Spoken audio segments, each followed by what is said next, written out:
ಇದು ನಡೆದದ್ದು 2014ರಲ್ಲಿ ಕರ್ನಾಟಕದ ಒಂದು ಚಿಕ್ಕ ಹಳ್ಳಿಯಲ್ಲಿ. ಆ ಹಳ್ಳಿಯ ಹೆಸರು ಹೇಳೋದಿಲ್ಲ, ಕಾರಣ ಇವತ್ತಿಗೂ ಆ ಸ್ಥಳದ ಬಗ್ಗೆ ಜನರು ಮಾತಾಡೋಕೆ ಹೆದರ್ತಾರೆ. ಆ ಹಳ್ಳಿಯಲ್ಲಿ ಇದ್ದ ಒಂದು ಹಳೆಯ ಮನೆ, ಸುಮಾರು 20 ವರ್ಷಗಳಿಂದ ಯಾರೂ ವಾಸಿಸಿರಲಿಲ್ಲ.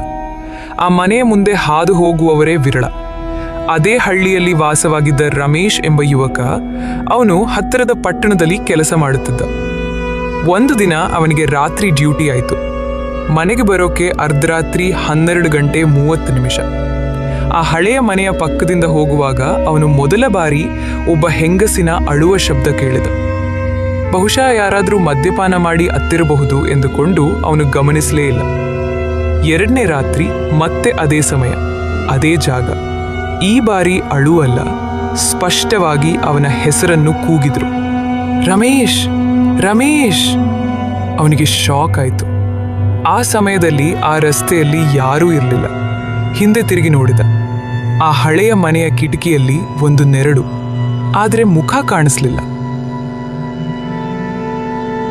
3ನೇ ರಾತ್ರಿ ಅವನು ಉದ್ದೇಶಪೂರ್ವಕವಾಗಿ ಆ ದಾರಿಯನ್ನೇ ತಪ್ಪಿಸಲು ನೋಡಿದ. ಆದರೆ ಬೈಕ್ ಅಚಾನಕ್ ಆ ಮನೆ ಮುಂದೆ ಸ್ಟಾರ್ಟ್ ಆಗೋದು ನಿಂತೋಯ್ತು. ಅದೇ ಕ್ಷಣದಲ್ಲಿ ಹಿಂದಿನಿಂದ ತಣ್ಣನೆಯ ಉಸಿರು ಅವನ ಕಿವಿಗೆ ತಾಗಿತ್ತು. ಮತ್ತೆ ಅದೇ ಧ್ವನಿ, ನನ್ನನ್ನು ಇಲ್ಲಿ ಬಿಟ್ಟು ಹೋಗಬೇಡ. ಅವನು ತಿರುಗಿ ನೋಡಿದಾಗ ಬಿಳಿ ಸೀರೆ ಹಾಕಿದ ಹೆಂಗಸು, ಕಾಲುಗಳು ನೆಲಕ್ಕೆ ತಾಗದೆ ಅವಳ ಕಣ್ಣುಗಳಿಂದ ರಕ್ತ ಹರಿಯುತ್ತಿತ್ತು. ಮರುದಿನ ಅವನು ಊರಿನ ಹಿರಿಯರನ್ನು ಕೇಳಿದ. ಅವರು ಹೇಳಿದ ಸತ್ಯ ಕೇಳಿ ರಮೇಶ್ ಕಾಲು ನೆಲಕ್ಕುಂಟಾಗಲಿಲ್ಲ.